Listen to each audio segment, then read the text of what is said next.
What's up, guys? Welcome back to another episode of Snapshot Takes Football Podcast with the same host as always, your boy Javi and my boy Hideo here with me.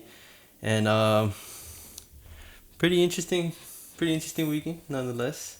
Premier League definitely getting more and more intense by the match days, and then new leaders in La Liga. So it's definitely getting interesting now. Things getting a little bit back to normal. Spain, like the weather's starting to come back. You know what I mean?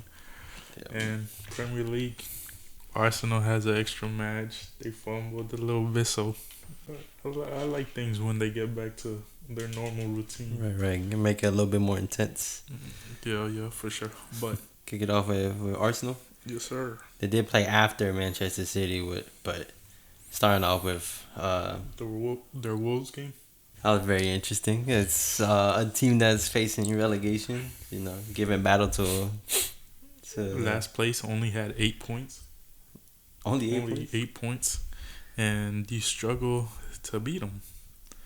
It's crazy. They were winning 2-1 in like the 90th minute, and they were doing the most to make all that time wasting time. Charles started acting like he had a head injury. Yeah, and then Gabriel Magalhaes and Raya do absolute nonsense, and then Caliaflori is the one who ends up putting it in the back of the net. Yeah, and he came in as a sub too, I think. No, I was mistaken. They had 9 points. They gave up their 10 points. So a team that's already relegated could potentially be the reason Arsenal don't win the league. Because you got to think about it. Was there like 10 games left after? 10 games, yep. That's a lot. Well, 9 games for Arsenal. But one of those games is against Manchester City. Yo. And it's going to be in April. So it's going to be one of the very last games of the season. Yeah. So that's potentially going to decide it right there. It's going to be like a final. Yeah. Oh, man. You know what I had a thought the other day. Arsenal get to that game still as leaders with their 2 points. They lose that game. So they lose the Premier League by 1 point. And potentially get to the Champions League final because they have a solid squad. Correct. And they lose that final. Do you know the amount of trolling they're going to get after hearing that shit all season? It's not just all season. This is a continuous thing, season by season. But I see what you're saying. Like, this season in which they're probably the most closest than ever, Because they've been league leaders for a hot minute now. Yeah. So just imagine they're making it so far just to lose it all in the end. What happens to that team, bro? What happens to that team if they lose everything? I think it still stays. I said it before, and I'll say it again. I think Fabregas is a way better manager than Arteta. I think the core that you have is great, but you got to start looking elsewhere. It's been more than 4 years now, and you still haven't won a major trophy. Crystal Palace has more major trophies in that era than you do. What are you waiting on? Yeah. Manchester United have 3 or 4 trophies in the era that they change managers every season. And this is your core. This is your prime since Wenger's Tottenham has a more relevant trophy than Arsenal does. Champions of Europe, you'll never see that. It's crazy. Like, I think the manager has to go because this squad has depth. But I think ultimately their excuse will be, oh, Mikel Merino got hurt. Oh, we had this injury in this time. That's the thing, though. You could say that all those previous seasons, but I don't think you can say that now. Because, they've had injuries, but most of their important injuries, I guess you would say important injuries, but important players, they've been injured, kind of like in the beginning of the season. You lost both center backs, but that was, it wasn't that tough of a moment. Yeah, but then you lose an older guard as well, which hasn't really contributed as much throughout the season. I feel like this Mikel Merino injury is tough, though, because you're not getting him back at all at any point of the season. And he's a player that if you're down or you're tying, you could stick him in the box, and he's going to score. He was scoring, every other week for them. But, yeah, I don't know. What do you think? So you're pretty much saying that if Arsenal was to lose everything and their concern would be the injuries, it'd be because just of Mikel Merino? So they lose the Premier League and they're going to blame it on Well, Mikel Merino was injured. No, I wouldn't say that. I feel like the blame will definitely be Arteta because As it should be. especially with the subs he's making. Like in that Wolves game, you're testing Saka as your 10, putting Madueke to the wing when you're winning 4-0, you're winning all these other games 2-0, you're playing at home, you have a first half versus a lower half team. You're not trying those things. You're trying them when the stove is on max heat and is not giving you results. You're not Pep Guardiola, bro. That's not your style.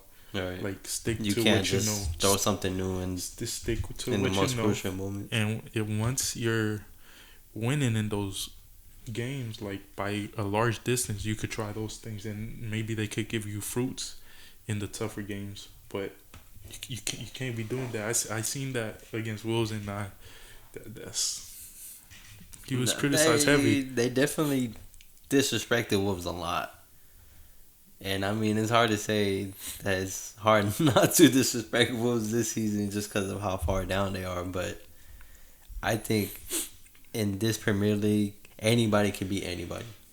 Of course, that's been proven multiple times. It's gonna be so funny if you look back at the end of the season and say, "Wow, this Wolves team is the one who stopped Arsenal from winning the Premier League." They get relegated. Yeah, they have to lose one more game, of course, but that's in hopes that City beat them. And in hopes that City don't lose at all. Yeah, I mean, this is not the first time City have to win 10 games in a row to win the league. They've done it before. I forgot who was it? Who was that title race against? I don't know. Oh, okay. Maybe we'll talk about that team a little bit later, huh? But yeah, anyways, they tied 2-2 on Wednesday. They dropped the distance. Well, at that point, they had 5 points, if I'm not mistaken. They tied, dropped it to 2. Yeah, I think so. I think so. Yeah. So, and then they play today in the North London Derby. Yeah. Eze loves playing Tottenham. Against Tottenham. He has 6 goals this Premier League, 5 of them against crazy. Tottenham. He was breakdancing on that second goal. And then Jokic this is another hot take. Jokic is not a hot take, but Jokic has been mid all season. If he keeps stepping up, he's been scoring in the last few games. I feel like he's getting more involved. He's becoming an actual player now. Yep. If they win the Premier League, I feel like he's going to be the reason. He's going to be back in the men. This defense is already solid, like we've seen. But if he keeps this form that he's doing, I think this is the reason they win the Premier League. It'll be a crazy turn of the story. Like the last few games, because right now it's crunch time. Yeah.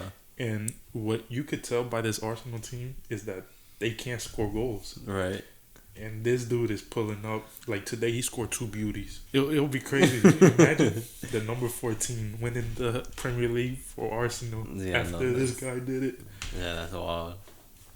I can't imagine that right now.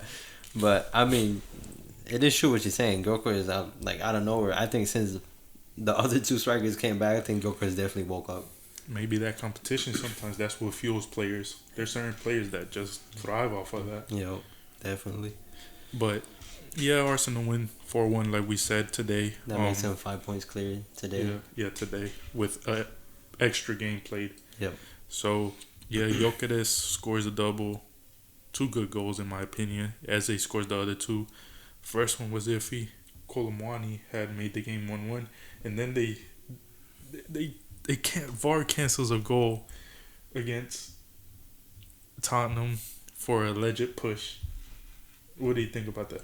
That was bullshit. I don't even think he actually pushed him. He might have just put his hands on his back or something. But for that to be disallowed right there, Gabriel's one of the most physical players. He just felt it and he threw himself. But yep, they won 4-1. Solid performance from them. It's funny because 1 week they'll play Haram ball and next week they look like they're an actual team and they could compete against anybody. I feel like they've only played 4 great games this season, honestly.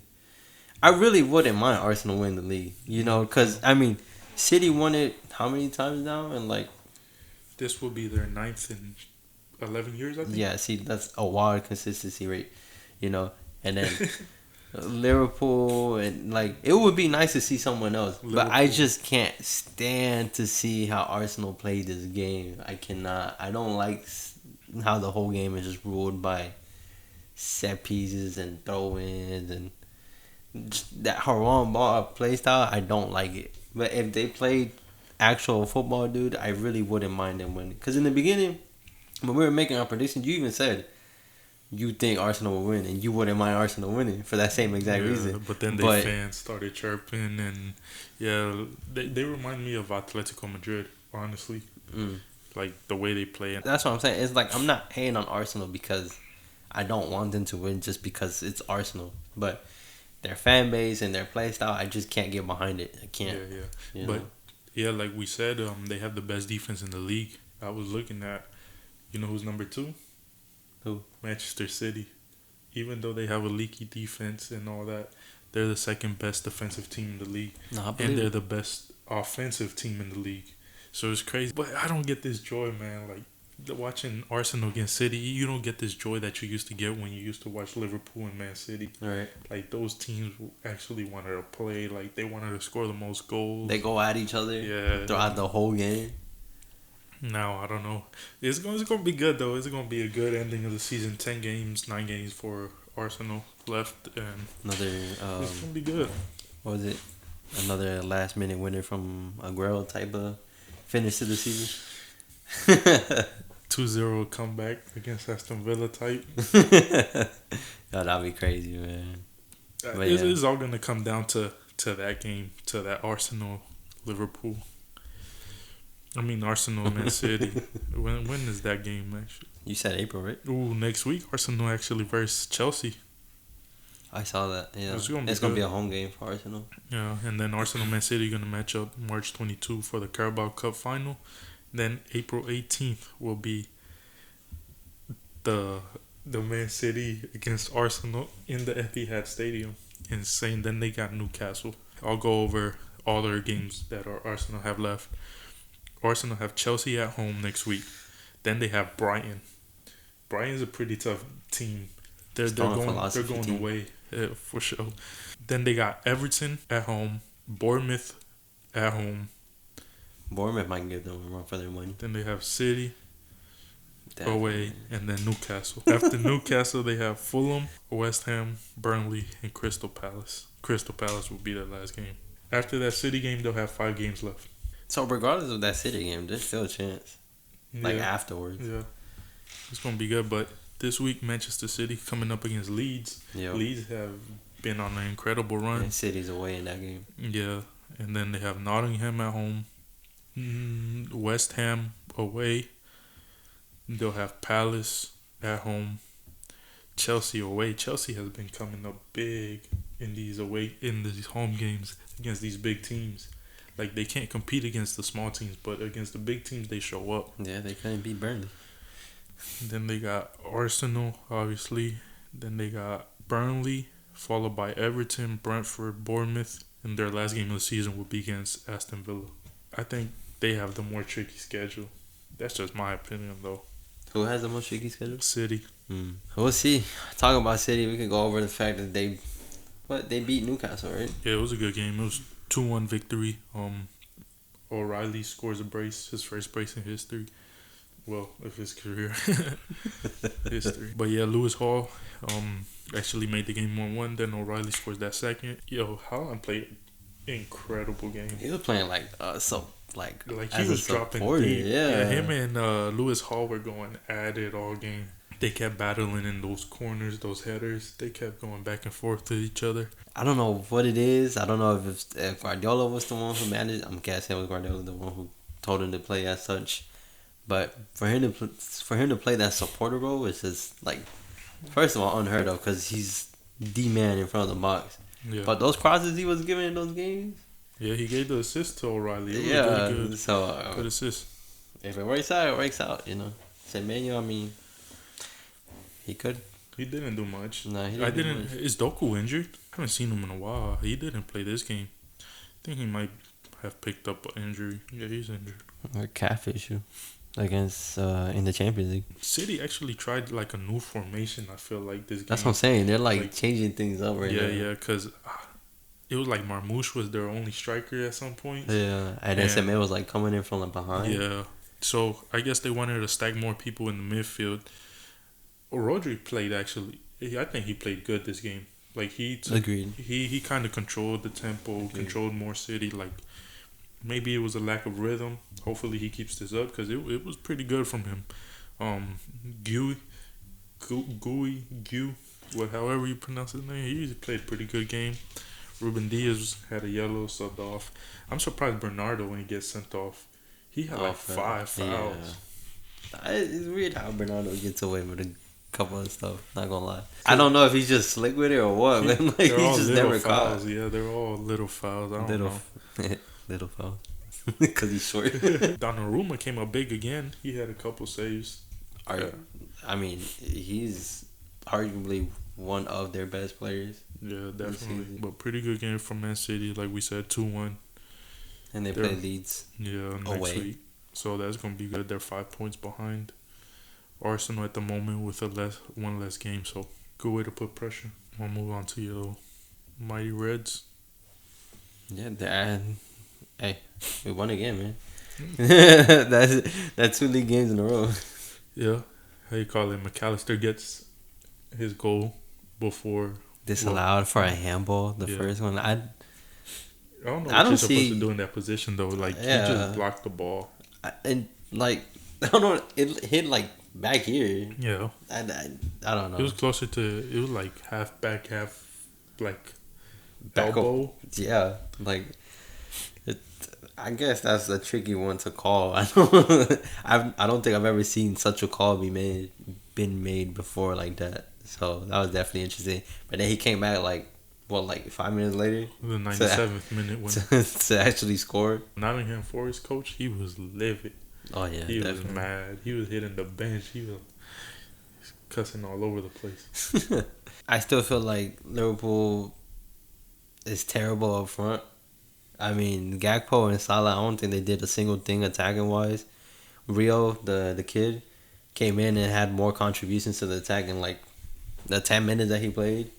So if that doesn't say he deserved more minutes, I don't know what else does. You seen Salah when he came off, he was mad. What, like hiding it with a smile type of mad? He was angry. You could tell he was angry. Because he came off smiling and shit. Yeah, you know what that smile, man. No, yeah, definitely. But, I mean, can you really be that mad? You didn't do anything all game. Do you think it's like an internal thing or like he knows it's internal time as of like with himself? Yeah. Oh, yeah, definitely. You think him and Slaw have fixed their relationship? I feel like they fixed it in a professional manner, but they're not definitely gonna sit down at the coffee bar to talk type of relationship, you know. If you could make any signing for Liverpool, who would it be this summer? I feel like as much as we have to fix our attacking, we definitely have to look at the defensive point of view as well, just because I feel like everyone's contract is near end. So I felt like definitely a center back and a winger is definitely in those books. In terms of who I would sign, I don't know. Let's try. There's no center backs on the market because you gotta get a center back that's already proven, you know. So I feel like everyone is looking for a center back on the market. So to find one that's adequate for Liverpool, it's gonna be hard to find, especially if Slot's still gonna be the manager. I feel like it's gonna be hard to pull up. I need another midfielder as well, but I don't think Slot makes it past the season. I don't think so either. Xabi Alonso. I would love to see Xabi Alonso in Liverpool, honestly, and just because he has experience already with 2 players that are already there. Who? With Frimpong and Wirtz. Oh yeah. Yeah, so. I forgot about that. Yeah, but we definitely need wingers, both left and right. And I saw that Olise was linked, but I highly doubt. Yeah, I don't think Olise wants to leave Bayern. Yeah, no, he's living life over there, so I really don't see that happening at all. So it's gonna be tough. I really hope you gotta think about it too, though. Next year, maybe there's a chance you guys change formation, especially with Isak coming back. Yeah, Isak coming back, and you know Xabi Alonso likes to play three at the back. Right. So 3-5-2. even though we keep saying that like you can't come into the Premier League playing a new role in this, but I feel like he has lubricated to a good amount, and especially with Wirtz and Frimpong. Yeah, Frimpong could be your wing back because that's what he does. He's already played that position. You before. think Kirkus? Yeah, yeah, definitely. You think so? Definitely. That man Kirk he's really improved. So potentially right there, I see what you're saying. You only need in that point you only need a center back really. Yeah. And maybe another wing back to give some time to some rest. Because I don't think Connor Bradley could play that position. Yeah, that'd be tough because he's not much of an attacker. Yeah, yeah. You know, he's one of those fullbacks like just kind of defensive. Yeah. So that's tough, man. Yeah, we'll see. It's gonna be good. I think y'all should keep, especially if Xabi Alonso comes, y'all should keep Robertson because that boy has some lungs. Oh hell that yeah! make a run. I love Robertson. Yeah, because he was supposed to go to Tottenham this winter transfer window. That definitely broke my heart when I heard that. Because he said he still has things to offer, you know. Yeah, yeah. Now he's good. He's good. He's always been at least to the level of consistency. Oh yeah, definitely. And there's games that he goes beyond that and gets a couple assists. I mean, think about it. It was Robertson and Trent on the other side. They used to compete against each other for assists and those Liverpool times. It's crazy though. You gotta think about it. It was 2018, 2019. Right. We're in 2026, bro. It's almost been 10 years. It's been 8 years. Yeah, but what I'm saying is the consistency that Robertson still has. He still plays pretty good. How old is he? He's like 31. Yeah, I'm pretty sure he up there. But yeah, anyways, a little Liverpool take, man. They have 45 points. They're still in the 6th. 3 clean sheets in a row. Still not convincing how they play. They play so boring. I want to see them in the Champions League though. I feel like they'll make a surprise. Oh yeah. I feel like they'll make a little push. You saw Wirtz was gonna start that game. Which but against Forest, but supposedly he had some sort of muscle discomfort, so Curtis Jones had to start. And Curtis Jones, regardless, great player. Always goes 100. Liverpool have 45 points. They're tied with Manchester United and Chelsea. But Manchester United have a game to play tomorrow. Aston Villa dropped points again. Like you said, they can't keep. they can't get 2 back-to-back. Anything. Yeah. So they have 51 points. I feel like they're gonna lose that 3rd place spot, bro. You think so? I think so. It's gonna get close. But I really don't think it's gonna be Chelsea no one to overtake them. No, I think Manchester United is gonna do it. Especially they got no European obligations. So yeah, exactly. But yeah, stinker from Debu, man. That free kick, bro. Okay, so he's won two goalkeepers of the years. He's a high class goalkeeper. Pretty sure he could do it in any big team. But why does he keep making these simple mistakes? I think I don't know. It just looks like Debu is just a little bit too confident at times. Like that free kick in itself is one of those free kicks that which you cross it into the box. So I'm guessing he automatically assumed that it was gonna go there. So he wanted to try to intercept or create pressure. But once he came on his line, it was pretty clear for the Leeds player. I forgot his name, but it was pretty clear for the Leeds player. What a shot too! Oh no, it was great. Placed it. It was great. Yeah. How you call it?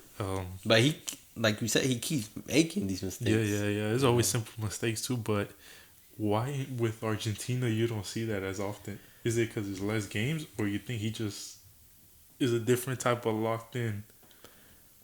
I think it comes to a different type of lock in just because I feel like it's a lot more pressure.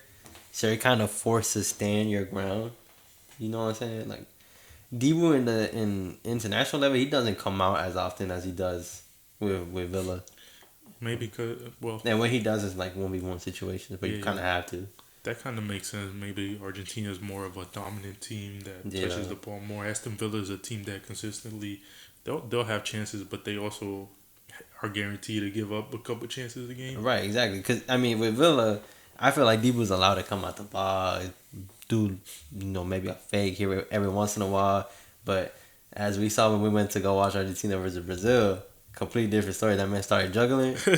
Scotland was like, hell no. Yeah, he didn't like that. Yeah, exactly. So I feel like just the standards are different, you know, and especially when you're playing with Argentina, World Cup champions, you gotta have respect. I feel like it's more like he has more love for Argentina, so he takes it serious. He knows.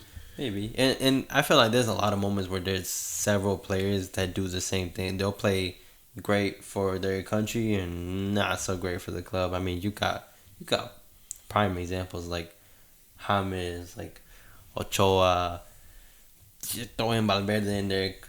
Valverde plays amazing from Madrid. Yeah, Valverde plays amazing from Madrid and then plays terrible for Uruguay. So I feel like it's just the setting around you. It's crazy though, because Argentina used to have that problem the reverse way. Like for clubs, they used to be amazing. For country, they were terrible. Yeah, but Higuain, prime example. I would say Aguero as well. But Chelsea tied 1-1. Shout out to Joao Pedro, who has 6 in the last 6 games, has 5 goals and 4 assists. Dude, Joao Pedro and Robert Sanchez have to be their best players this season. Yeah, but Palmer's missing. I think you could put Enzo and Caicedo up there. They've been consistent. Caicedo definitely strong in like the start and mid of the season. I don't know about right now. I haven't heard much of him.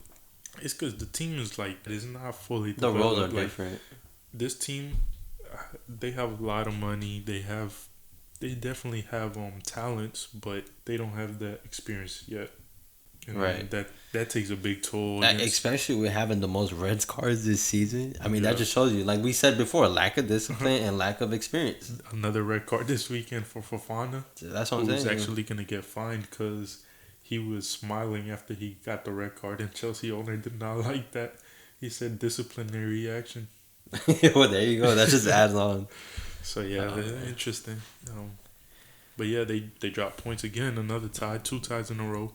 And if the Chelsea coach, I can't pronounce his name, Rosenoir? Yeah, I don't know. Something like that. His AI created. If he doesn't make it top 4, he's definitely getting sacked. I know you said regardless he's gonna get sacked. I think he's getting sacked. Yeah, but I'm saying if he doesn't make top 4, then he's definitely out the door. I don't think they're making top 4 right now. I don't think so either. Honestly, I'll tell you the order that top 4 is gonna be. It's gonna be Man City first. It's gonna be Arsenal second. Third is gonna be Manchester United, and fourth is gonna be Liverpool. That's the way I see it. I like it. Yeah, I think Liverpool end up coming back. I feel like it's gonna be Chelsea and Liverpool competing for that 4th. Maybe Aston Villa, but I feel like Liverpool is all gonna depend on if they get knocked out or not early in the Champions League, because they're gonna throw all their chips in there. That's the only competition you can win. Pretty much. But yeah, that wraps up the Premier League. We can head over to one more question before we move on. What do you think about Garnacho? Because think about it, I've been wanting to talk about this for a while. Garnacho left Man U because of the whole bench situation, and now he's kind of going through the same thing again, but this time at Chelsea.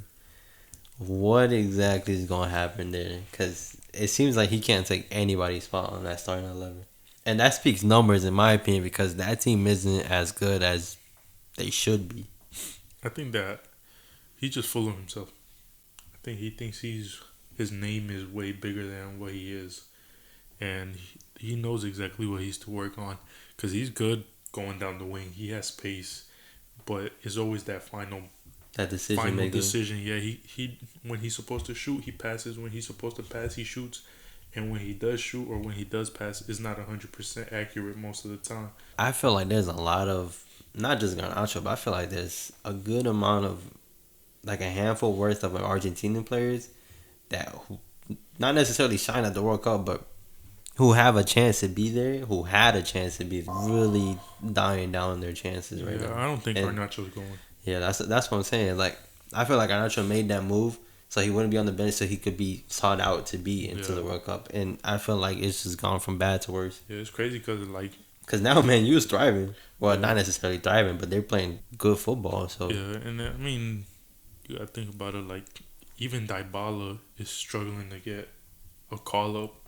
So and he's decent. He's proven. He's been to the national team multiple times, but he doesn't get much playing time. But he's struggling. There's a player that everybody's aware of, and I don't think Garnacho's going. He's got to compete with Nico Paz, Nico Gonzalez, Giuliano, and then Messi, Lautaro, and Julian are automatically going. Oh yeah, no doubt.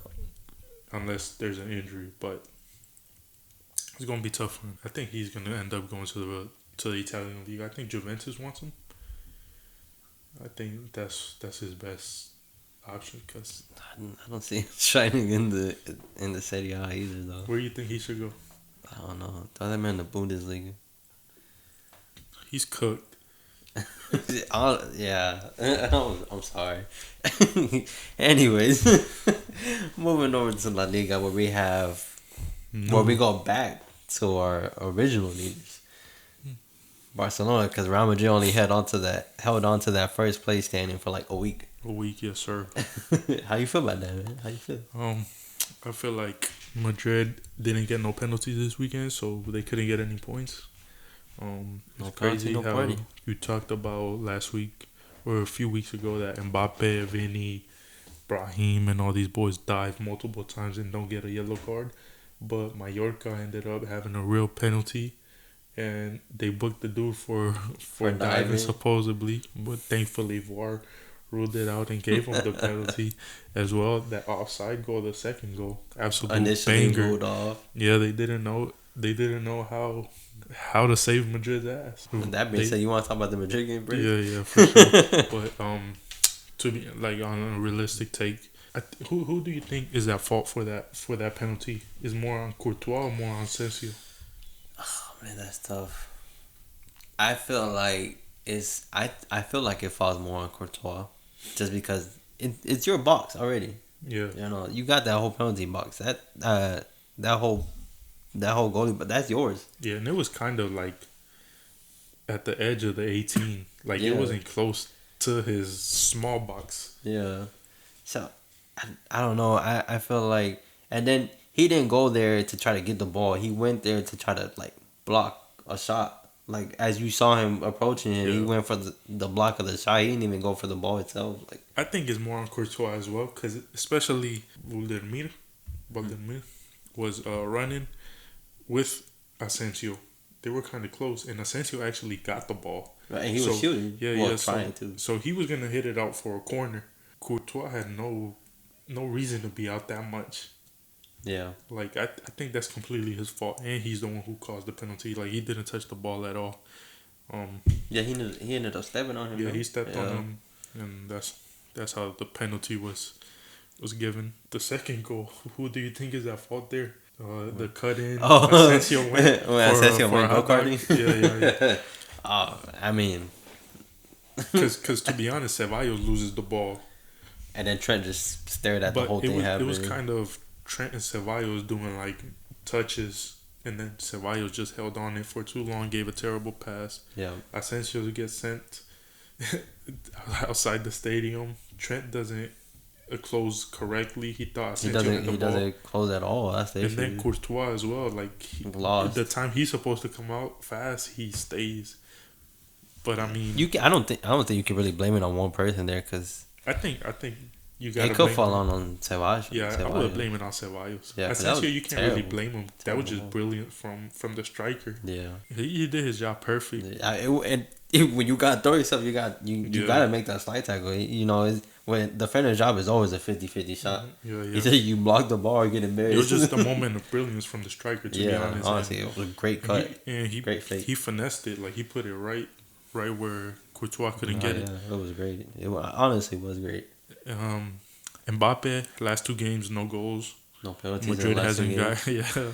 So that boy's washed. Nah, what do you think about it though? Like last La Liga game, he didn't play because of a knee discomfort. They were saving him for the Champions League game. He played Champions League game, didn't do much. This game wasn't seen at all. I just feel like his positioning isn't right. I don't know if you realize in this game, Vinny had told him, I swear I saw this, Vinny had told him where to go, and he didn't go. And then when Vinny took his spot, is when Vinny scored the goal. Like Vinny had no purpose to be in the middle, right in front of the goal. Like that's not his position. Everybody knows that. Why was he in the striker position? Because the one playing striker wasn't in his position, wasn't putting in that effort. I'm sorry, Vinny. As much as I don't like Vinny, he's a great player. Like he's gonna be there no matter what, you know. Whether he's getting on your nerves or not, he's gonna put that ball in the back of the net. Yeah. Now what a game from Vinny. Yeah, and that's he what I'm was the saying. only one playing for them. This game. That's what I'm saying. And then I'm sorry, but Vinny's on the left, and then Mbappe's trying to hug up on him. And I don't know if you saw that clip where Arda Güler was like, why the fuck are y'all both right there? Yeah. And then he goes running. It seems like some video game shit. Like a movie or something. Yeah, it's just Mbappe's positioning is just it's not there. And I'm not saying Mbappe's a bad player. Mbappe's a great player, you know. Top 10 of this generation, no doubt. But like his position is just not there. He just wants the ball 24/7. And I don't know. The last two games, as we mentioned, when there's no penalties, he hasn't been able to score. So I don't know what to say about that, honestly. But if it's one player you could rely on for tough games, it's still Vinicius and not Mbappe. Vinny's been playing good, especially that Champions League game. Played good, more controversial than anything, but they haven't been convincing. Even though they've been winning, ever since Arbeloa took over, they haven't been convincing. Yeah. So we've been saying that for a hot minute. Yeah. Like even when Jude comes back because he is injured, when Rodrigo comes back because he was injured, he just came back today to training.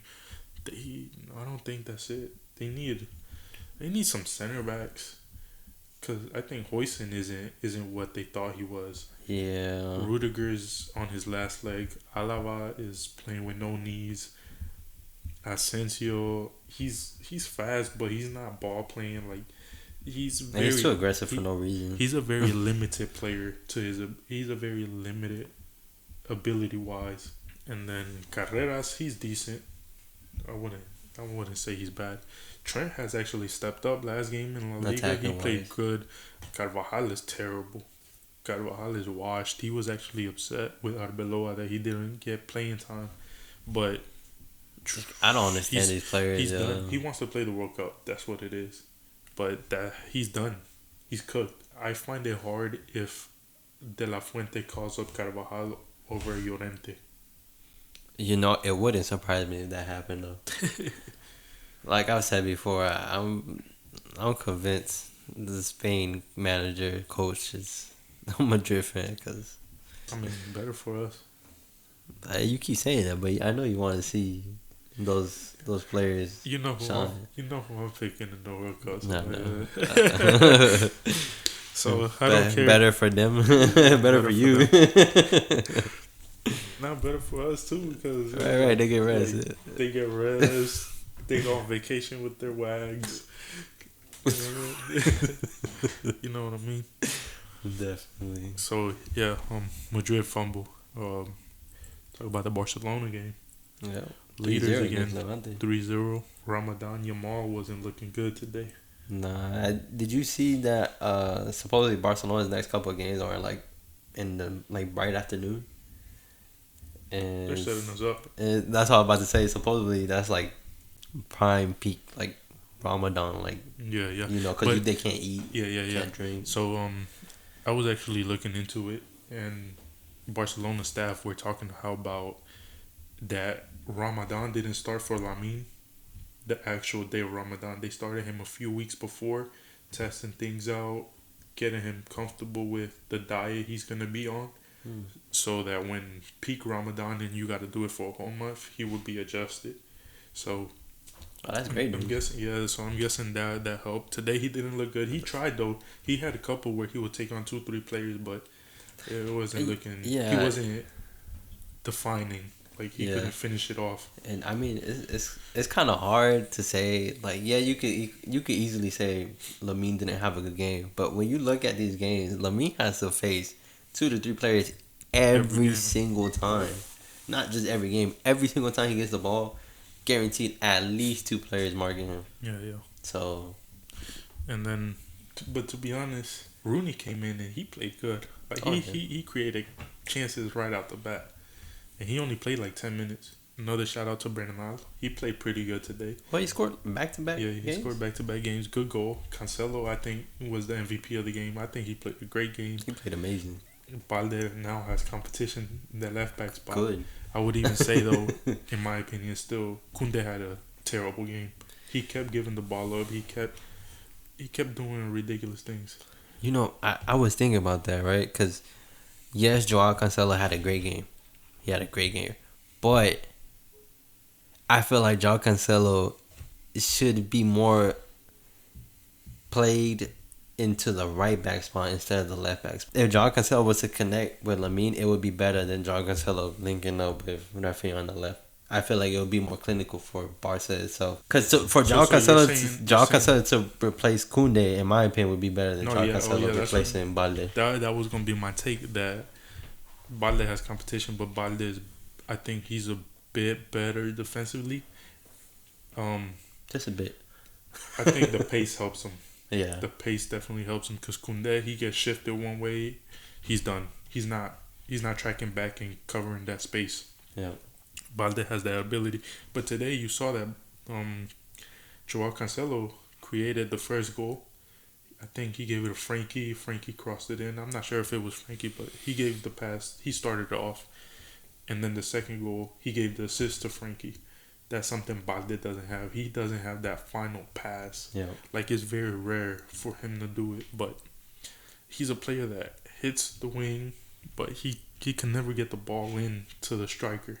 Yeah, no, because you'll see Balde getting the ball and he'll just make that quick sprint in towards the middle, but then it's not really going to an attacker. Yeah. It'll end up in Frankie's foot, Pedri. Yeah. So I think Cancelo is a good option regardless of where you put him. Maybe even Gerard Martin left back and Joao Cancelo right back. Because Martin has given some crucial assists. He had 2 assists last year. That's what I'm about to say. You know what's funny? His decision making of Gerard Martin is way better than Balde's. Yeah. Way better. That man can cross the ball in like it's nothing. But Balde can't do that. Yeah, I think Balde's too quick. Main attribute is speed. Yeah, you know? He's too quick for the ball. Like he doesn't think. He just, by the time he thinks, he's at the fucking touchline. Yeah, and I just feel like Balde is. Everyone is the same. You know, he'll do like a fake pass and then just run straight up the middle. But I feel like now that Rafinha's back, it's gonna help him out a lot. Oh no, yeah, definitely. So I definitely want Flick to try out Cancelo at the right back position. It's gonna be good. And I mean, obviously, Joao Cancelo just getting into the team. Obviously, he wasn't fit enough in the very beginning, but now I guess you could start saying that he's slowly getting into it.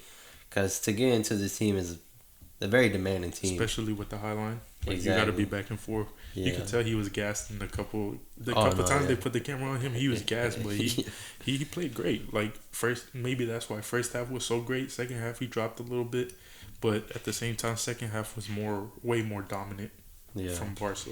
Garcia again, Joan Garcia, crucial saves, signing of the season in my opinion.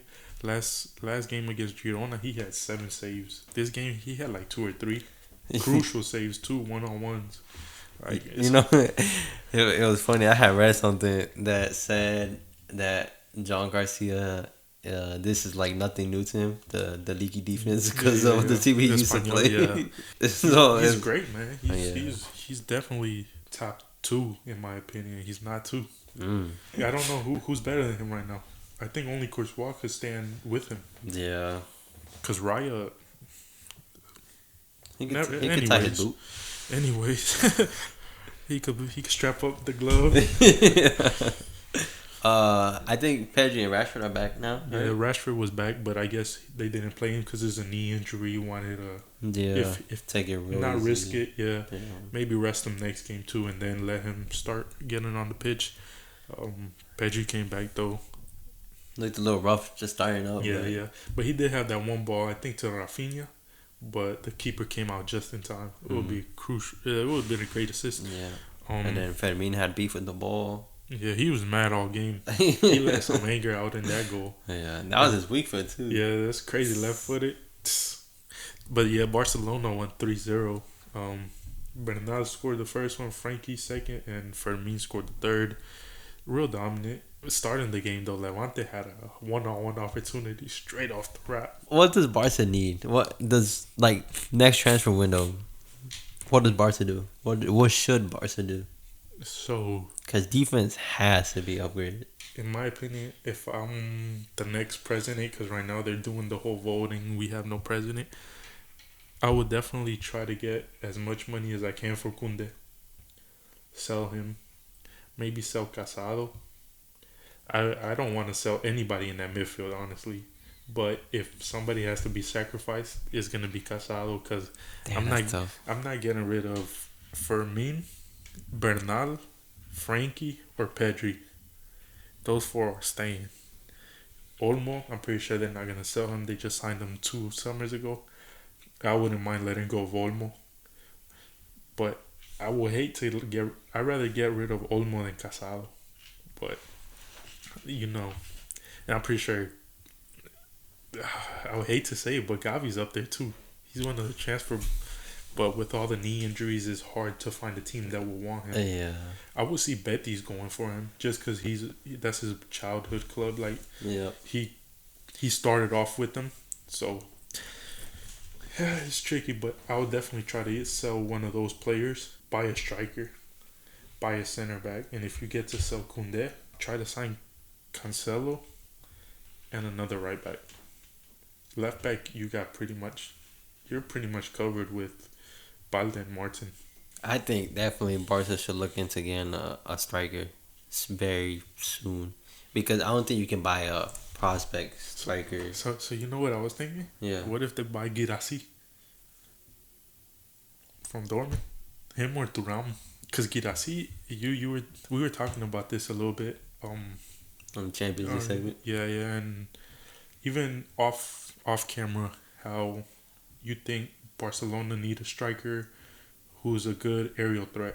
Guirassy is crazy. Like, I don't know if you've seen the way Dortmund's playing. Like, it's like they're playing rugby.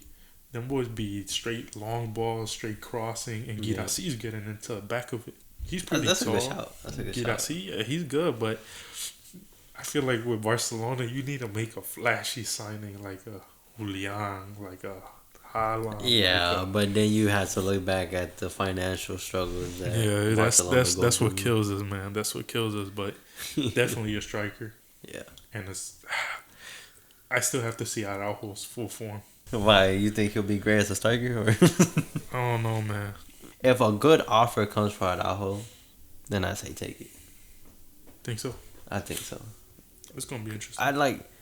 There's no denying he's a great defender. He's a great defender. But those clinical moments that kill a game, he's always behind it. That pretty much wraps up Barcelona back in first place. A little talk about the Serie, which Inter have won their last 5 games, but they haven't won no big game. Yeah, but 64 points. Milan keeps fumbling. They dropped points throughout the week, and then they lost this weekend. Their second loss. Their second loss, and they're 10 points behind. They just can't finish, man. That's wild. They don't have no striker. Jimenez was supposed to be their star man, but was trash. Napoli dropped off significantly. 14 points behind. I initially had thought that, Napoli was going to jump back with Lukaku coming back from injury. They haven't looked great. They have not. They got eliminated from the Champions League. Yeah. Roma. All the Italians are hanging on by a thread in the Champions League. I think it's just Inter and Juventus.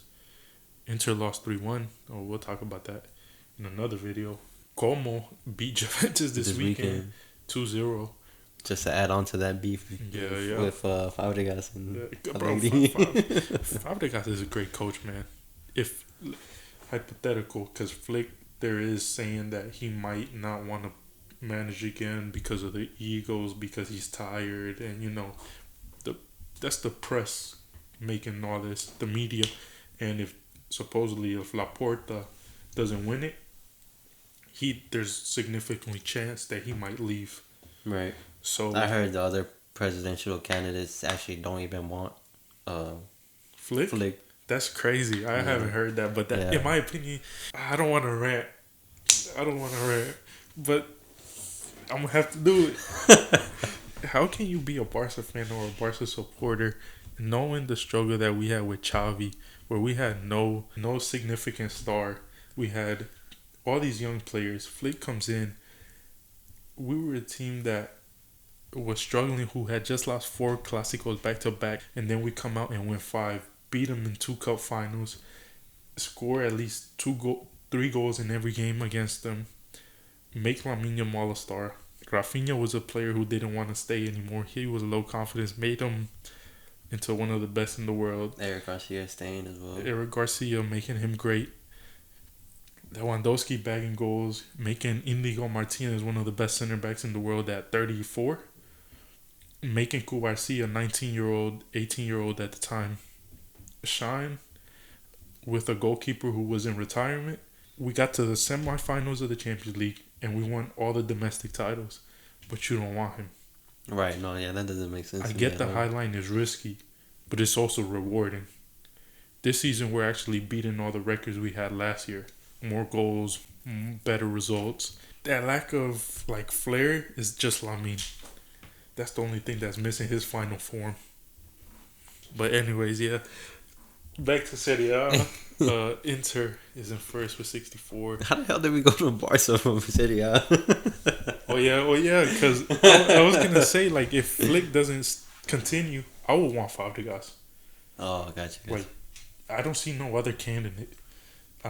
Jurgen Klopp doesn't seem like a manager for Barcelona to me. But Flick made it work, and he doesn't seem like a... Right, I was just about to say that. Flick doesn't look like Barca. But honestly, those would be my 2 candidates. Klopp and Fabregas. Gotcha. Moving on to Bundesliga. You know, Dortmund is not looking too far away from Bayern. 8 points, yeah. Bro, if you watch Dortmund, I doubt they win the league. It's going to be real tough.